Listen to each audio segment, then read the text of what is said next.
Good morning students. आज हम लोग पढ़ेंगे भारत के कितने पीएम बने और सभी के बारे में एक सूत्र में याद कर लें। जैसे इनका एक सूत्र होता है जागू लागू इमो चोई रावीज पीएम मन। जागू लागू इमो चोई रावीज पीएम मन। जागू लागू इमो चोई रावीज पीएम मन। इस पर एक फॉर्मूला हमने तैयार किया है जिसमें लिखा हुआ है ज से जवाहरलाल नेहरू, गो से गुलजारीलाल नेहरू। जवाहरलाल नेहरू मरने के बाद कोई विश्वासी व्यक्ति को बनाना था, कांग्रेस को कोई किसी विश्वासी व्यक्ति को प्रधानमंत्री पद देना था, जिसमें गुलजारीलाल नंदा सबसे परफेक्ट थे।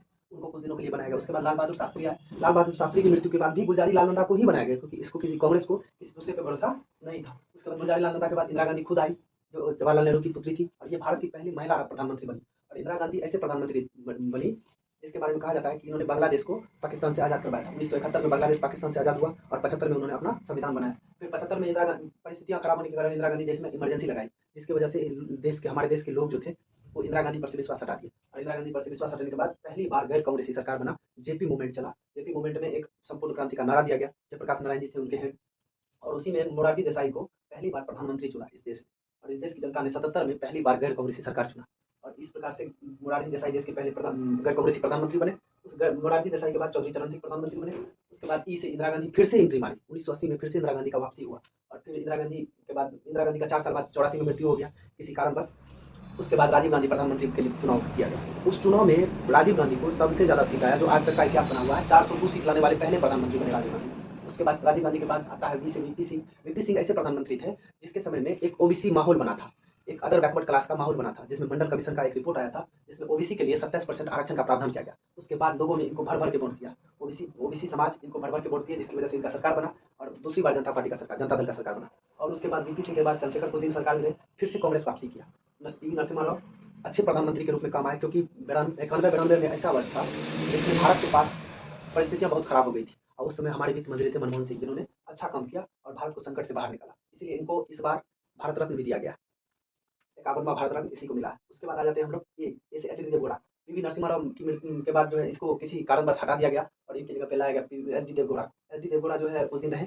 उसके बाद आए अटल बिहारी वाजपेयी जी। ये वर्ष ऐसा वर्ष था 1996, जो मात्र 13 दिन के लिए अटल बिहारी वाजपेयी जी को देश प्रधानमंत्री चुना गया। और फिर 13 दिन बाद ही एक नया बहुमत सिद्ध करना होता है। किसी भी प्रधानमंत्री को पद पर रहने के लिए उसको बहुमत सिद्ध करना पड़ता है, जिसकी वजह से एक वोट से अटल बिहारी वाजपेयी जी की सरकार 13 दिन बाद गिर गया। और उसके बाद फिर से नया सरकार बना, और नया सरकार में फिर से अटल बिहारी वाजपेयी जी आए, फिर मनमोहन सिंह आए, मन से मनमोहन सिंह, फिर नौ से नरेंद्र मोदी। इस प्रकार से हमारे देश में सरकारें पीएम बनाए, हमारे देश के प्रधानमंत्री इन प्रकार के। Thank you. Good morning students. आज हम लोग पढ़ेंगे भारत के कितने पीएम बने और सभी के बारे में एक सूत्र में याद कर लें। जैसे इनका एक सूत्र होता है जागू लागू इमो चोई रावीज पीएम मन। जागू लागू इमो चोई रावीज पीएम मन। जागू लागू इमो चोई रावीज पीएम मन।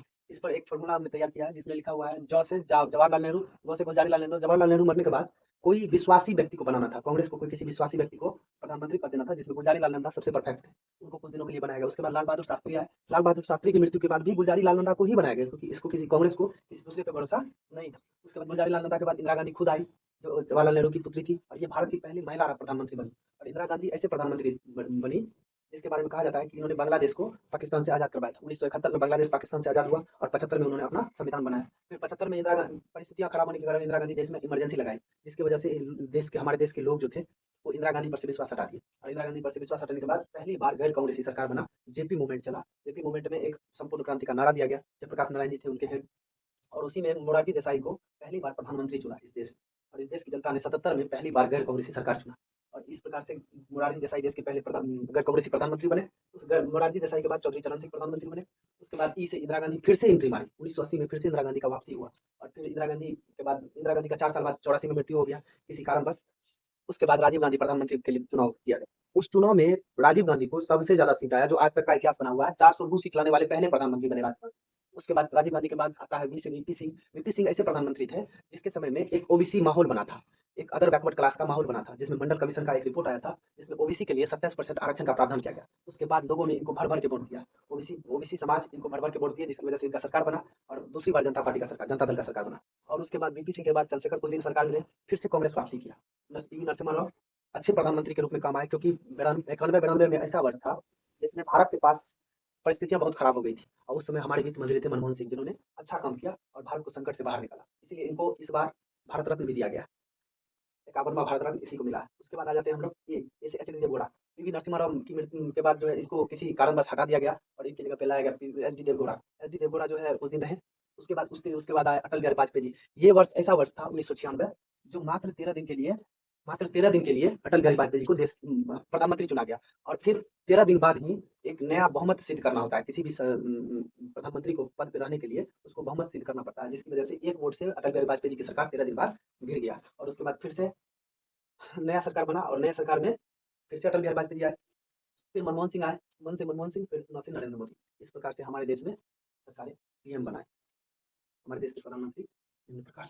Thank you.